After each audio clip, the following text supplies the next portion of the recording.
It's a great thing to know with people, like in your relationships. Here's the key to a good relationship. It's not the only one, but watch your person carefully, carefully, carefully. And whenever they do something that you would like them to do more of, tell them that that was really good. And mean it. And it's not manipulative, because if it's manipulative, it won't work. It's like you have to say, wow, I'm so glad you did it. And you have to be precise. Here's what you just did that I thought was great. And, oh boy, that's so nice that you noticed. I can't believe that you noticed. It's like, you know, you do that 20 times and the person will be like the rat that's just pushing the lever for cocaine, you know.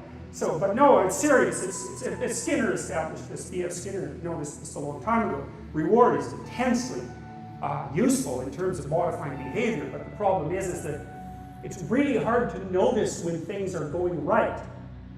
Because you're kind of primed to notice when things are going wrong, and so you use threat and punishment more often as agents of shaping the people that you're around, because, you know, when everything's going right, it's like,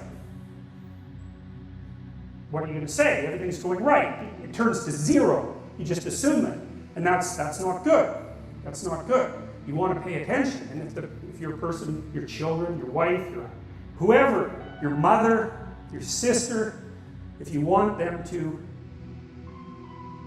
rectify your relationships with them, and I'm not saying to do this in a manipulative way, it won't work, but if they do something that's promoting harmony and peace and goodwill, it's like, tend to it, tell them that you noticed. It's like, it's so useful, and you have to get rid of your grudges and your resentment to do that. Right, because you don't want, you're kind of mad at your sister, and then you know if she does something good, you think, there's no goddamn way I'm going to reward her for that, so you ignore her when she does something good. It's like, that's brilliant, that is, because then you just punished her for doing what you want.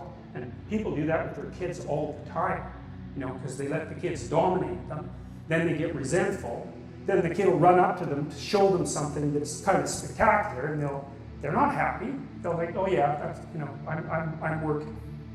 You know, little kid's all sad about that, and he's just learned something. So, and it's not perhaps what you want him to learn.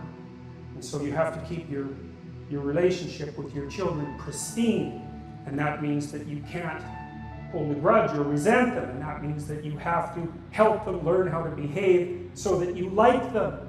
And that way, if you like them, and you're kind of sensible, and maybe your partner also likes them, so you know you've got a consensus going there, there's a reasonable possibility that other people will actually like them too, including other children, and then the world will open up to them. You know, then you'll bring them to people's houses, and the people will actually smile at them and give them a pat on the head instead of thinking, oh my God, that brat's coming to visit again, I wonder what he'll break this time. You know, and that's just a horrible thing for your child to experience repetitively in situation after situation. All they learn is that adults have a false smile, but they're really lying all the time. God, it's like a bit of hell, and there's a lot of children who are trapped in that. It's really awful to see. I can see kids like that when I walk down the street, you know, it's like, they're little doomed things, and there they are, you know, they're screwed in 15 different ways, and there's no way out of it. It's really awful. So, I would not recommend that you do that. It's better to notice that you're a bit of a monster, or a lot of a monster, and notice that you are much happier with the people around you when they behave in accordance with reasonable social norms, and then you actually feel genuinely connected to them. You want to work on their behalf so that everything works out. But if you think you're a good person and that you never do anything that was harmful to your children, then you can just forget about that, because you'll never take it seriously enough to actually learn.